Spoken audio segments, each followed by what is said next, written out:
Sí, se ve perfecto, Paula. Bien. Bueno, buenas tardes. Como dijo Lili, ya me presentó, yo estoy en Santa Lucía y vamos a hablar de enfermedades inmunomediadas, diagnóstico y tratamiento, patologías que son un montón, e intenté juntar para las más prevalentes o relevantes de la consulta diaria. ¿Cuándo sospechamos que hay una enfermedad inmunomediada asociada a patología de ojos secos? Cuando son ojos secos severos, que no responden a tratamientos convencionales, son pacientes que vienen con una bolsa llena de gotas, que vemos cicatrices subtasales, vemos queratitis severas en parches, con filamentos, pérdida de sensibilidad corneal. En estos casos vamos a sospechar que hay algo más que un ojo seco por edad o por una infección de glándula neuroleve, y empezamos a sospechar enfermedades inmunomediadas. Hay como dos grandes grupos dentro de estas patologías que tenemos que tener en claro en la primera consulta para ver a qué le vamos a apuntar con el diagnóstico. Hay un grupo que son las mucosinequiantes, dentro de ellas la más frecuente en el tiroides, y en ella vamos a pedir principalmente estudios a nivel local, una biopsia, y enfermedades más, que tienen más implicancia sistémica, como un Sjögren, una R o algunas otras patologías, colágenopatías en su mayoría, para las cuales vamos a pedir serologías. Son dos grandes grupos que en la primera consulta tenemos que ver hacia dónde apuntar. Empezamos con síndrome de Sjögren, lo que voy a hacer es contar un caso clínico representativo de cada patología breve, y después hacemos un repaso para hacer un poquito más ameno. Una paciente de 52 años consulta por síntomas de ojos secos de 4 años de evolución, un montón de gotas al cual no respondía, y en el interrogatorio que tiene que ser dirigido a estos pacientes preguntando un poco más, nos cuenta que además tiene boca seca. Los pacientes con Sjögren muchas veces dicen que se levantan de noche tosiendo, que no pueden comer si no toman agua, síntomas de sequedad severa en la boca, más allá de su ojo seco.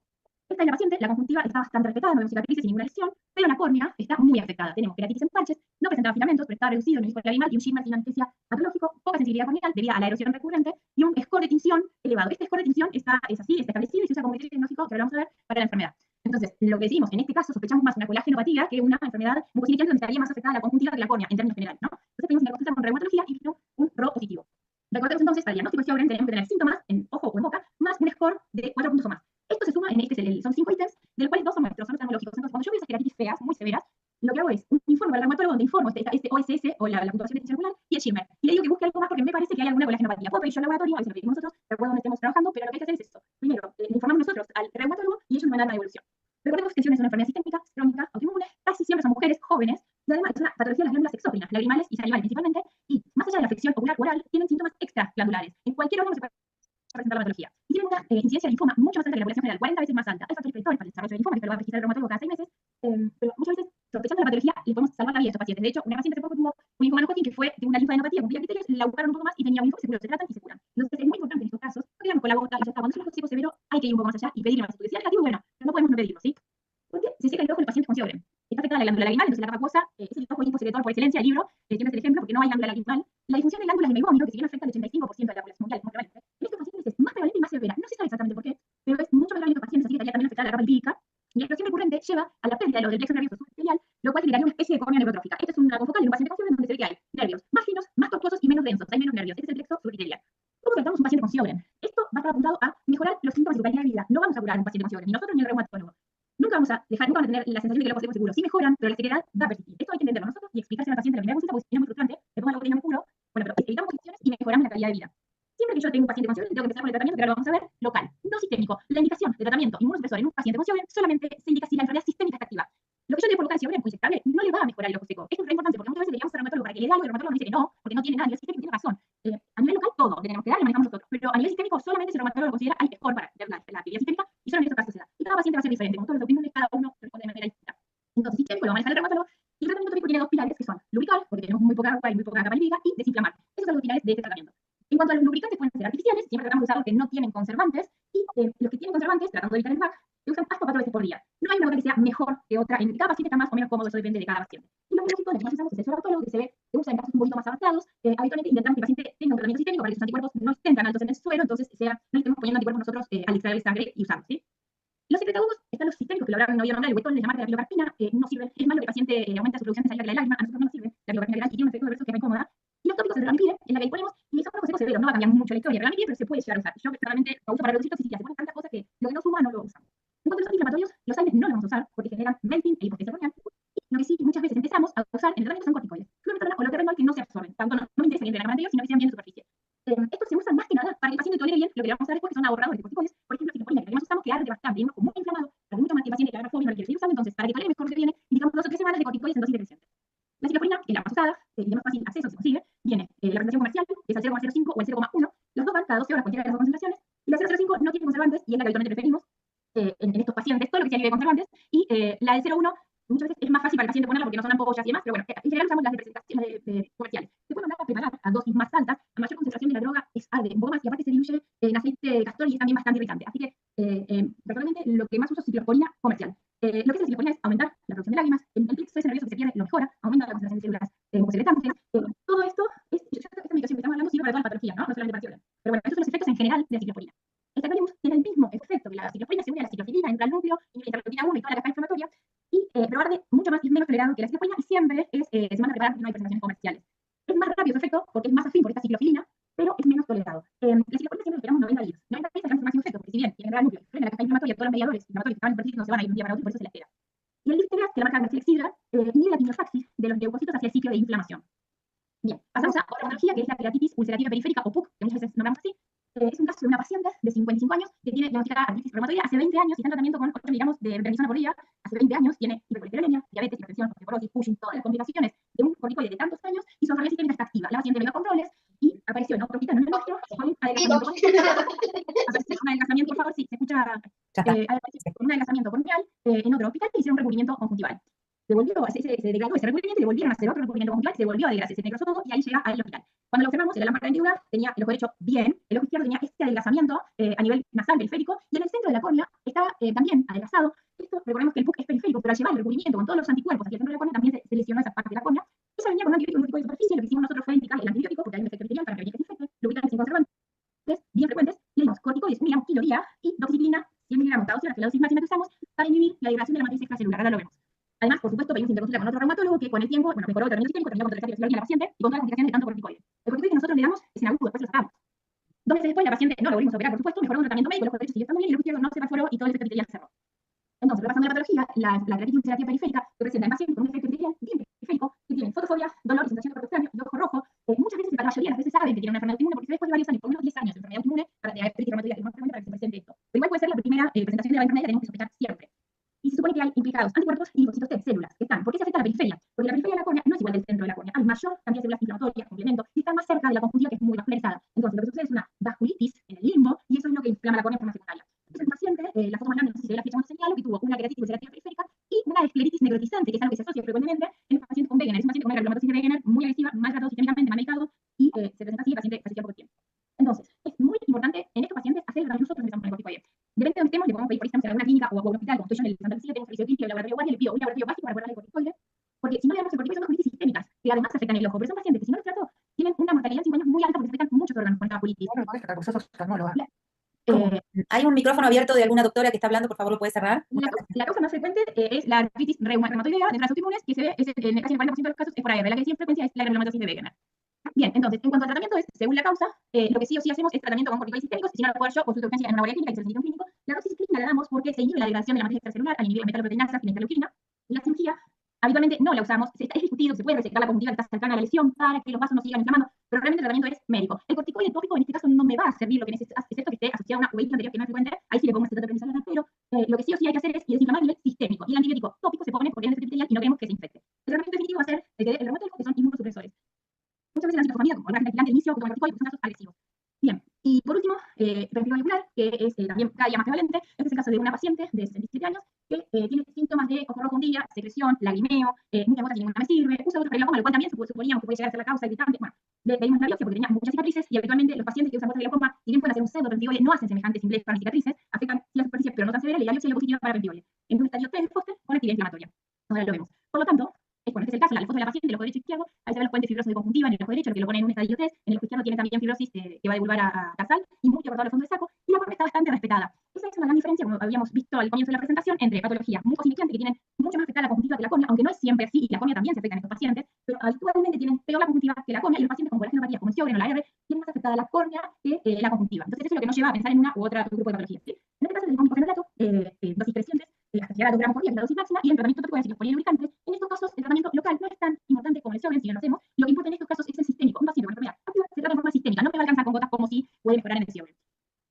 La paciente, después de un año, seguía con inflamación activa, si bien estaba mejor, seguía inflamada, por lo cual decidieron los inmunólogos indicar 6 impulsos de ciclofamida y después volvieron al icofenolato. Y a los años la paciente estaba con muy poquito inflamatoria, y hay pacientes que nunca van a responder de todo y les puede estar blanco porque esta patología es así. Hay unos respondes fibrosos, avanzó en estadios de Foster durante este tiempo de actividad, pero pudimos controlar y mejorar mucho sintomáticamente, por supuesto.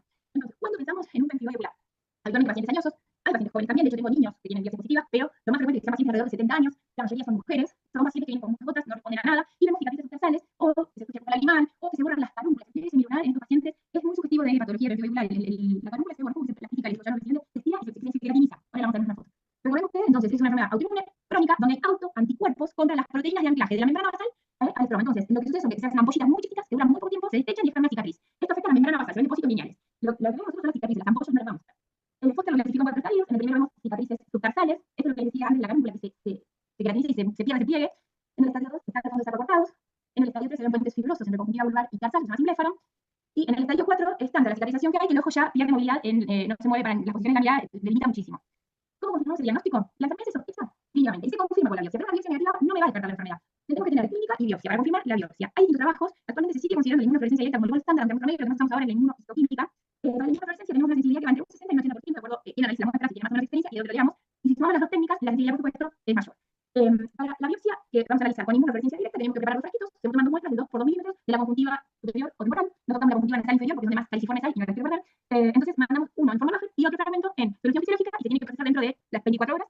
Bueno, líquido que nos dan los patólogos que dura 10 días más o menos la muestra. En cambio, para la inmunohistoquímica es más fácil porque no hacemos tejido vivo, todo en formol y listo, y lo analizan desde ahí. Entonces no es tanta la prisa por estudiar, congelarlo y procesarlo en el momento que llega. Por eso también se usa más histoquímica ahora.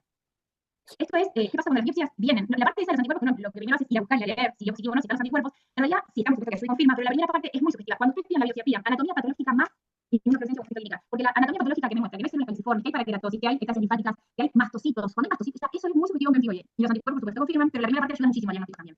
Nosotros hicimos un trabajo con el Hospital Durán, donde decíamos, un paciente con mayor actividad, ¿tiene más chance de tener positiva la biopsia? Un paciente con mayor estadio de Foster, ¿tiene más chance de tener positiva la biopsia? La respuesta fue no. Un ojo blanco y desinflamado, donde yo digo que la enfermedad es activa, puede dar la biopsia positiva, tanto con un ojo que está rojo y con mucha secreción y con mucha actividad. Eso no tiene que ver la actividad con la positividad de la biopsia. ¿Qué pasa cuando es negativa la biopsia? Nosotros tenemos la suerte acá de que tenemos un grupo inmunólogo porque tenemos cientos de estos pacientes y hay veces donde el paciente está tan activo, tan inflamado y tiene keratopatía severa que ni hacemos la biopsia. Entonces ellos lo suprimen igual. Pero a veces esa suerte de que confíen tanto en nosotros y trabajar en conjunto con un inmunólogo, entonces, ¿qué pasa cuando la biopsia es negativa? Lo que deberían hacer es tratarlo igual, porque la primera parte de la anatomía patológica va a ser muy subjetiva, que tiene el perfil del paciente, pero si no lo quiere tratar, se puede repetir la biopsia. El tema con la segunda biopsia que es menos sensible que la primera. Cada vez que repetimos la biopsia disminuye su sensibilidad. Se puede tomar de un lugar que no sea la mucosa conjuntival, que sea, por ejemplo, de la boca, pero hay muchos que son oculares puros. Tenemos que presentar un trabajo donde la mayoría son oculares puros, entonces no me da positivo en la boca. Es muy difícil en estos casos el manejo en conjunto. Y el pseudopenfigoide lo sospechamos cuando hay una causa demostrable y una biopsia negativa. Los pseudopenfigoides son mayormente causados por gotas antileucomastosas en un 25% de los casos y por la rosácea celular muy severa en un 23%, más o menos. Entonces, en estos casos hay una causa. Ya sospechamos que la causa es esa y tratamos eso, ¿sí? Bien, y el tratamiento es para detener la progresión, evitar complicaciones severas y mejorar los síntomas del paciente. Y es sistémico el tratamiento. Este es un cuadro general, pero cada paciente va a ser diferente de acuerdo a su edad, a su comorbilidad, a su estadio y a su actividad. Pacientes más añosos o con poca actividad, empezamos habitualmente con metotrexato en dosis crecientes, y en pacientes más jóvenes o más activos, empezamos con micofenolato. Cuando digo sirve o no sirve, se espera 3 meses a dosis plena un inmunosupresor. Las dosis van aumentando hasta que llegan a la dosis plena. Si yo no mantengo 3 meses con esa dosis y la actividad persiste, o lo roto o le adiciono otro, pero no funciona. Se espera 3 meses. Bien, entonces, indicamos el tratamiento en pacientes con actividad inflamatoria. En todo lo que tiene actividad se tratan sistémicamente. Se suspende cuando está inactivo al menos un año o por algún efecto adverso de la medicación. Si no se puede tratar se rota o se suspende cuando hay complicaciones sistémicas en pacientes o pacientes añosos con otras comorbilidades, ¿sí? Hay un porcentaje del 25% de estos pacientes que no se van a tratar porque no están activos o porque están tan perdidos, ya no hay otro beneficio, el beneficio no va a superar el costo de la inmunosupresión sistémica, entonces no se tratan. Hay un tercio de estos pacientes que no van a responder o van a responder parcialmente, como la paciente que presenté antes, que nunca se le fue la inflamación por completo, respondió, pero no en forma completa al tratamiento sistémico. Y cuando hacemos el tratamiento y estamos contentos porque el paciente se siente mejor, el ojo está blanco, no tiene secreción, a pesar de eso se vio que hasta un 28 de estos pacientes pueden progresar en estadios de Foster luego de 2 años de seguimiento. Entonces, es fundamental, cuando hablamos de pacientes, sacar fotos en cada consulta, porque a veces el paciente se siente bien y nosotros no sabemos nada, pero hay cicatrices que van progresando. Bien, eso sería todo. No sé si tienen alguna pregunta.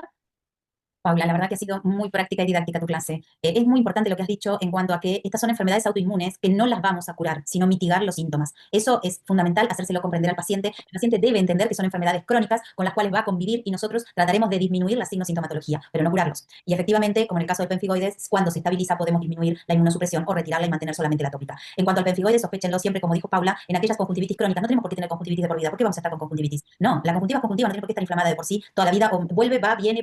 No, hay que sospecharlo en ojos secos que no responden a nada, y piensen siempre en lo inicial. Lo inicial es cómo están los pliegues lacunares de estos pacientes. Si los pliegues lacunares de estos pacientes se están borrando, es porque justamente en posición primaria, cuando va hacia 45 o a extremo, pensemos en que puede haber alguna cicatrización que está comenzando a aparecer, y ese es el pemfigoides. Gustavo. Liliana, ¿cómo estás? Dos preguntas para Paula. Paula, ¿estás ahí? Sí, Paula. Paula, te transmito las preguntas que me hacen en el chat. La primera, cuando tomás la muestra para pemfigoide, repetirle de qué área de la conjuntiva lo haces y cómo se envía la muestra. Bien, la tomamos de la conjuntiva vulvar temporal superior. Recordemos que estos pacientes tienen alta incidencia de glaucoma también, porque hay fibrosis en el calar del DEM, que también comparten HLA, hay un montón de causas genéticas y consecuencias de tratamiento para glaucoma que generan cicatrices, o el pemfigoide que le damos corticoides y la presión, probablemente requieran una cirugía filtrante. Entonces, la parte de la conjuntiva superior tratamos de evitarla para no dañar eso si requiere más adelante el paciente una cirugía filtrante. La biopsia se toman 2 muestras de 2 por 2 para la inmunopresencia directa, se envía una en fisio y otra en formol, o para la inmunohistoquímica, que es lo más fácil actualmente, todo junto en formol, va a ser al 10%. Eso O sea, la muestra que va en fisiológico, discúlpame, para aclararle, si vas a hacer inmunofluorescencia directa, va en fisiológico y tiene que ser procesado rápidamente. si va para inmunohistoquímica o inmunoperoxidasa, va en formol, y ese mismo formol será para inmunohistoquímica o para anatomía patológica, ¿correcto? Exactamente. Hay que ver también qué pide patólogo con el que trabajamos. Claro, exacto. Y la Te otra cosa, transmito otra, disculpame, estoy transmitiendo una pregunta. Hay otra pregunta. ¿Hay chance que un paciente que llega a la consulta con Foster 2 correctamente tratado retroceda en su estadio? No, son cicatrices, no se van a ir. Sí podemos Perfecto. frenar la progresión, pero no vamos a retroceder en estadios. Estaba por ahí mal estadística, me pasó que viene con un papel de un Foster 3 o 4 y no está tan mal, o al revés, viene con uno que lo vieron y sí puede ser que esté mal estadística, pero no se va a ir para atrás el Foster. Y dos preguntas más. Otra, si utilizamos ciclofosfamida, mofetínico fenolato, metotrexate, rituximab y no hay respuesta, ¿hay otras opciones o son pacientes no respondedores? Hay un 10% de pacientes que no responden a nada. ¿Qué se hace con esos pacientes? Y lamentablemente Nada. no hay, hay inmunoglobulina, que yo tuve un paciente tratado con inmunoglobulina como lo último, pero no, hay pacientes que no responden a nada. A nada. Es durísimo porque la calidad de vida es tremenda, pero son muy pocos por suerte. Lo que, está escrito que son un 10%, pero la verdad que la mayoría responden al tratamiento inicial. También tiene que ver cuando lo diagnostica uno. Si están súper avanzados, ya como decía antes, no hay mucho beneficio relacionado al costo, ¿no?, del tratamiento. y Y hay una además, pregunta que te hago yo. Si el paciente tiene una keratitis ulcerativa periférica activa y descartás la etiología infecciosa, el tratamiento corticoide inicial intenso antes de la inmunosupresión, ¿es en forma oral o en pulso como en las artritis ópticas? Se puede hacer de las dos maneras. Cuando hay floritis necrotizante asociada, habitualmente hacemos un gramo de metilprednisolona endovenoso. 3 días. Uno solo, 3 días. Perfecto. Que es la forma Un gramo clásica de de pulsoterapia que usamos habitualmente en las artritis ópticas. Exactamente. Cuando hay Perfecto. floritis necrotizante, o si no, si es el PUC nada más, le damos el tratamiento viral.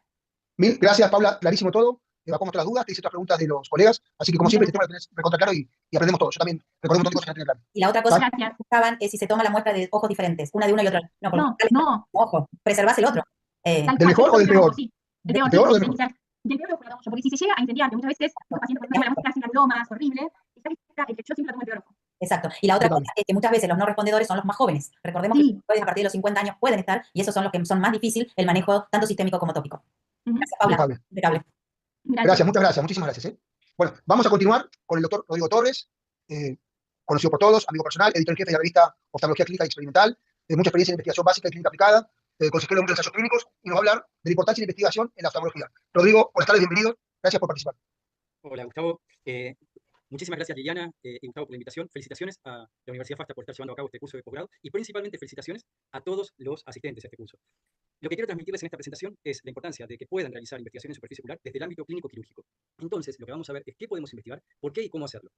La idea de esta presentación es hacerle un poco, estimularlos, hacer una tormenta de ideas, pero también darles tips y el paso a paso para que puedan animarse a hacerlo. Entonces, ¿por qué investigar en superficie ocular? Y en primer lugar, el concepto inicial es que en salud como médicos ejercemos basándonos en evidencias científicas. Y las evidencias para tomar decisiones, ¿dónde están? Solo en publicaciones, cuidado porque no todo lo publicado es evidencia. Y dentro de la medicina basada en la evidencia, cuidamos también a la experiencia. Ahora vamos a ver de qué se trata esto. Las evidencias científicas, estamos de acuerdo que es el material principal utilizado para tomar decisiones en salud. Pero lo que nosotros queremos saber como médicos y en el vocabulario llano, simplemente es poder responderle al paciente por qué pasan las cosas, por qué le arde el ojo, por qué le pica, por qué le duele, por qué siente escozor, por qué pasan las cosas. Y no tenemos que profetizarlo esto, tenemos que tratar de entender si hay causa y si esa causa va realmente a originar un desenlace. Y uno trata científicamente de responder esto, si nada es casualidad de verdad o si todo es causalidad, ¿sí? Y desde el método científico nosotros tratamos de encontrar la causa, aunque en la mayoría de las ocasiones a veces no lo podamos hacer, pero tratamos de pensar, basándonos en el método científico, de cuál es la causa, y entender si el paciente se curó por casualidad o causalidad de un tratamiento, ¿sí? Causa-efecto. Entonces, el método científico en nuestra vida, como médicos, se trata de observar, percibir, pensar, entender y resolver. Y la mayoría de los médicos somos buenos en esto, sin duda que todos tenemos en nuestros genes, si somos médicos, todos tenemos en nuestros genes una muy buena base de ser súper muy buenos observadores, y algunos más y otros menos en ser prácticos en resolver, y en tener buena capacidad de percibir lo que le pasa al otro. Algunos más, otros menos, pero todos trabajamos en ser buenos observadores, porque lo que queremos es equivocarnos poco, y nos podemos equivocar por un montón de cosas. Algunas puede ser algún fallo justamente en la percepción, información insuficiente, uso inadecuado de datos, falta de entrenamiento, error en la toma de decisiones. Y entonces, elijo creer. Esto es súper importante para un montón de cosas en la vida, para ponerle buena onda cada vez que nos despertamos todos los días. Pero los pacientes creen en nosotros y creen que somos buenas personas, que sabemos de esto, que estamos actualizados. Creen, pero también verifican. Y además, bueno, les dejo, tenemos en la revista 12 de hace justo un año un trabajo para revisar todo esto que tiene que ver con las creencias en oftalmología. Pero además, en la actualidad, nuevito, recién ahora se acaba de publicar, tenemos un trabajo, un artículo sobre lo que tiene que ver con el ciclo de confianza en salud, ¿sí? Porque ese ciclo, esa confianza, esa creencia del paciente, hay que retroalimentarla. Y eso tiene algunas características que podemos entrenarnos. Discúlpame, Rodri, ¿podés subir un poquito el volumen? Sí, ¿se escucha mejor ahí? Un poquito más alto, a ver. A ver, pruebo por acá. Voy a probar con el auricular. Verifiquémoslo ahí. ¿Ahora mejor? Yo oigo mucho mejor, gracias. Buenísimo. Entonces, la idea es poder entender que estas cosas de la investigación las tenemos que pensar desde un aspecto práctico en la consulta, pensando en el paciente, no tanto en el paper científico, en un congreso, no tanto en el aspecto académico, sino de cómo van a ser de utilidad para los pacientes. Entonces, los pacientes están confiando en nosotros y están confiando en todo nuestro conocimiento. Entonces, ¿por qué y para qué podría ser importante investigar en superficie ocular? Y si lo podemos hacer desde nuestro rol como médicos oftalmólogos con actividad clínico-quirúrgica, sabemos que la prioridad va a ser resolverle el problema al paciente, pero un mecanismo, una herramienta para poder hacerlo cada vez mejor es aplicar el método científico y medicina basada en la evidencia, que son cosas que están absolutamente unidas. Entonces, pensemos la respuesta de por qué y para qué podría ser importante investigar en salud, pero en el rol pensemos en el paciente. ¿Qué le gustaría al paciente que se entere que nosotros estamos investigando en relación a superficie ocular? ¿Sí? Piensen en el común de sus pacientes, que si ustedes le cuentan que van a suspender la consulta la semana que viene porque van a estar participando en un congreso donde van a presentar parte de los resultados de una investigación que hicieron y ustedes le cuentan a sus pacientes de qué investigaron, piensen si al paciente le va a interesar de qué han investigado ustedes. ¿Sí? Finalmente la investigación, cuando la pensamos en qué le interesa al resto de que investiguemos, nos retroalimenta para que nosotros también nos podamos estimular más en hacer una investigación original. Y parte de nuestro universo de estudio en superficie ocular es superficie ocular y emociones. Bueno, a ver, tenemos la charla que dio Paula, está espectacular. La verdad que las presentaciones de Paula en los aspectos de inmunología ocular son estupendas. Y es uno de los principales desafíos en investigación, hacer el diagnóstico de un paciente con pemfigoide y después llevarlo y aguantar y desarrollar la empatía con el paciente que tiene pemfigoide a lo largo y a la evolución de su patología, y también con los familiares que van llevando a ese paciente. Bueno, eso es parte de lo que uno podría investigar desde un aspecto original, pero piensen todo el universo que tenemos no tradicional para investigar, no tradicional y que a la gente le interesa y que a nosotros nos puede motivar también. Cosas generales, ¿no? El mundo digital, pantallas, alimentación, dietas, nutrición, estilo de vida, medio ambiente y todo lo que tenemos para jugar con psico, neuro, inmunoendocrinología. Estas son cosas un poco que nosotros sabemos que están, pero no nos abocamos a investigar sobre esto. Casi que siempre vamos a investigar sobre estos aspectos más tradicionales, enfermedades evidentes y clásicas de la superficie ocular, que siguen siendo súper importantes de que no las perdamos de vista y las investiguemos porque tienen un montón de misterios. Nuevas opciones terapéuticas, nuevos métodos de evaluación, de diagnóstico y seguimiento. En superficie ocular seguimos necesitando métodos objetivos de diagnóstico, clasificación y seguimiento. Todavía no tenemos realmente ningún método que sea absolutamente operador, independiente y que sea absolutamente objetivo. Enfermedades clínicas que se manifiestan en la superficie ocular y que son transversales, ahora vamos a hablar un poquito más de eso, a diferentes áreas. Bueno, esto también es un lugar que tenemos que pensarlo. Ahora vamos a ver de qué forma lo podemos enfocar para que realmente tenga originalidad. Y entonces, y acá me vuelvo un poco marketinero, científicamente marketinero, como para darle un poco de color a esta presentación y mostrarles cuántas cosas originales tenemos para investigar en el consultorio que a nosotros nos pueden motivar y sobre todo a nuestra comunidad de pacientes, a la propia, a la que ustedes están atendiendo en su ciudad, les puede llegar a interesar. Y entonces, temas que pueden ser marketineros, bueno, hasta se hacen películas de estas cosas, y se ponen en títulos. Ok, pero nosotros vamos a verlo, porque lo utilizamos simplemente para darle una nota de color, pero desde un aspecto serio frente a los pacientes, nosotros podemos hablar con seriedad de estos temas y contarles que se estudia sobre lágrimas y feromonas, sobre lágrimas y sexo. Claro que sí, se estudia un montón y le damos un contexto académico para poder entenderlo, más allá de lo que pueda tener esto como llamativo, que cause hasta, bueno, como lo dice el título, pudor, ¿sí? Hay un montón de cosas súper interesantes para investigar sobre esto. Y cuidado, que con lágrimas puede no haber sexo, como lo dice este artículo publicado además en la revista Science, y que cada tanto aparece, y hace poco escuché una nota o un podcast, no me acuerdo de qué diario, pero ahora una nota de opinión hace un mes creo, sobre el tema del efecto de las lágrimas de las mujeres en los hombres, experimento realizado con personas, pero que deriva de un experimento realizado previamente, esto tiene bastante tiempo, 2011, de experimentos realizados en ratones donde realmente se encontró feromonas en lágrimas. Y bueno, y se fueron haciendo diferentes estudios. Pero además, ahora, hace un mes, hay un estudio muy interesante, bueno, ya esto es en modelo animal, es un estudio experimental en hámsters. Entonces uno dice, uy, pero esto que estamos viendo en esta charla nos queda re lejos, esto está publicado, hecho en otro lugar, con además hámsters, sirios, esto es imposible, no lo voy a poder hacer. Lo fundamental que tenemos como médicos asistenciales es que nosotros observamos cuáles son las necesidades. Y nuevamente, el objetivo de esta presentación, de resaltarles la importancia de investigar en superficie ocular, dentro de todo el resto de charlas que han tenido en su formación en este curso de posgrado de la Universidad FASTA en superficie ocular, es que somos nosotros quienes en contacto con el paciente vamos identificando sobre qué cosas investigar, ¿sí? ¿Qué cosas son las más interesantes? Y somos quienes podemos hacer equipos y podemos evaluar dónde se podría desarrollar o con qué materiales y métodos se pueden empezar a desarrollar ideas. Y ahora vamos a ir a eso. Pero además, solo nada más por ponerle color a este asunto, fíjense cómo a partir de este tipo de ideas, a veces los pacientes le van a preguntar, doctor, vi que hay lágrimas que tienen olor y encima hay perfumes con lágrimas que tienen diferentes funcionalidades. Bueno, esto no está científicamente comprobado y es más, si quisiéramos podríamos hacer un estudio para evaluar si se puede comprobar o no científicamente lo que nos quieren vender acá con este perfume. Pero fíjense, todo esto nace de lo que nosotros desde el consultorio nos podemos preguntar. Y entonces, ¿cómo hacerlo? ¿Sí? No tengo ningún laboratorio, no estoy en ninguna facultad, ninguna universidad, simplemente tengo la incertidumbre de lo que le está pasando a un paciente y se me ocurre una idea original. Una idea original aparece en cualquier lugar, pero aparece si somos buenos observadores, originalidad y creatividad. Entonces, ¿cómo hacer una investigación? Bueno, no voy a ir para responderles cómo hacer una investigación a todo lo que es la metodología de la investigación clásica y el método científico y los pasos. No, a lo práctico, porque después todo el resto se arma. Justamente son materiales y métodos, y hasta hay recursos, personas, instituciones, donde podemos armar equipos para resolver todos los aspectos técnicos de una investigación. Pero necesitamos ideas originales, si no, no hay ninguna investigación. Y las ideas originales surgen de la observación. Lo dijimos hace un rato y lo volvemos a enfatizar. La observación de una forma u otra es la base inicial de cualquier proceso de investigación. Observamos, tenemos ideas, hacemos tormenta de ideas, charlamos con otros, tenemos hipótesis, dudamos, básicamente ahí les cuento eso, es la base del método científico, y entonces, ¿sobre qué investigar? 1. Tenemos que definir posibles áreas temáticas, en este caso en superficie ocular. 2. Evaluar potencial del lugar donde estoy yo, donde están ustedes, ¿sí? Considerar recursos necesarios, recursos humanos, tecnológicos, económicos, e imaginar para qué servirá lo que voy a investigar. Tiene que tener sentido, les tiene que gustar a ustedes y tienen que pensar que si ustedes el día de mañana no están e investigaron sobre algo, tuvo que haber valido la pena, ¿sí? Si no, hagamos otra cosa. Tiene que haber tenido algún sentido, aunque sea mínimo, pero tiene que tener sentido. Trabajemos sobre estos 4 puntos brevemente. Pensar en áreas temáticas de superficie ocular. Obviamente, interacción con otras subespecialidades oftálmicas. O sea, más allá de investigar enfermedad de ojo seco solo pensando en ojo seco. No, pensemos ojo seco y cataratas, ojo seco y retina. Diferentes escenarios, ¿sí? Obviamente tenemos la pareja que a veces tiene romances y superamores y después se divorcia, que es glaucoma y superficie ocular, o superficie ocular y glaucoma, depende quién quiere tomar el rol protagónico. Pero hay un montón de cosas donde trabajar en superficie ocular y hacer parejas, aunque sean momentáneas, con diferentes áreas de las subespecialidades oftálmicas. Trabajar con áreas transversales a otras especialidades médicas. A ver, hay clásicos, reumatología, inmunología, hematología, ¿sí? Endocrinología. Pero pensemos en otras áreas no tradicionales. Superficie ocular y enfermedades cardiovasculares. Superficie ocular, no sé, y medicina estética. Hay un montón de áreas donde podemos empezar a ver si hay algún aspecto para trabajar y aportar valor con una investigación que nos llame la atención, que nos ayude a mejorar aspectos académicos, pero principalmente que podamos aportar algo a nuestra comunidad y a contarle a nuestra comunidad de pacientes que investigamos sobre algo interesante, ¿sí? Situaciones características únicas. El caso clínico siempre suma. Mientras Paula daba su presentación, recordaba uno de mis casos cuando estaba haciendo mi fellow en España, fue un paciente. ¿Por qué uno se motiva con un caso clínico? Porque tiene algo que le llama la atención. Bueno, uno de mis pacientes con una queratitis ulcerativa periférica que estaba viendo en España se murió. Me llamó la atención. Dije, ¿cómo se puede morir un paciente en oftalmología? Bueno, sí, se muere. ¿Y tiene relación? Sí, tenía relación. Y a partir de ahí lo estudié con mi profesor, con mi tutor, y a partir de ahí aprendí a cómo contar un caso clínico desde un aspecto metodológico y finalmente después publicarlo. Pero hacían un montón de cosas. Trabajen sobre los casos clínicos que le llamen a ustedes la atención y traten de contarles a otros por qué a ustedes les llamó la atención, ¿sí? Empaticen con los otros si van a contarles que hicieron una investigación sobre un caso clínico. ¿Qué tuvo de particular? Describir cambios en el tiempo sobre patologías de superficie ocular. Percepciones de pacientes sobre datos objetivos. Acá hay un montón de cosas, como justamente superficie ocular depende de la percepción un montón de los pacientes. Bueno, contrastar y constatar con datos objetivos resulta siempre muy interesante. Y evaluar poblaciones de diferentes regiones. Y esto se relaciona con este otro punto. El potencial del lugar de ustedes. Lugar geográfico, características de su población. Atienden a muchas personas que miden más de 1,90 m. Atienden a muchas personas que tienen un índice de masa corporal alto. Piensen en las características de su población, ¿sí? ¿Cuál es su población? Eso es lo que le da originalidad y además lo que ustedes después le van a contar a su población, a quienes ustedes atienden. Eso les permite hacer también epidemiología propia, que puede ser de mucha importancia a nivel internacional. Piensen en el equipo de personas que los rodean o de los pares que tienen en su ciudad, el equipamiento que tienen. Y si no disponen de todo el equipamiento que quieren, ¿quién puede tener ese equipamiento y hacen un equipo para poder investigar sobre eso? Predisposición del medio que tienen donde están, que puede facilitar o imposibilitar a veces hacer una investigación. Pensar en la utilidad del trabajo para el futuro. Eso tiene que motivarlos, ¿sí? La idea de esto es que dentro de toda la información que tienen en este curso, en este momento, casi como bisagra para las próximas clases que tienen en este curso, es motivarlos a que de forma transversal, hagan lo que hagan, piensen que pueden aportar algo a su comunidad, ¿sí? Y eso lo pueden hacer haciendo una investigación. Esto además es un legado de ustedes hacia el futuro, hacia sus pares, pero olvídense de la parte académica que casi es todo es escenografía. En realidad lo más interesante no es que hagan una publicación o presentar algún congreso, es lo que ustedes le pueden comentar a sus pacientes que ustedes saben por qué lo investigaron. Y además así hasta hicieron buenas prácticas de atención, ¿sí?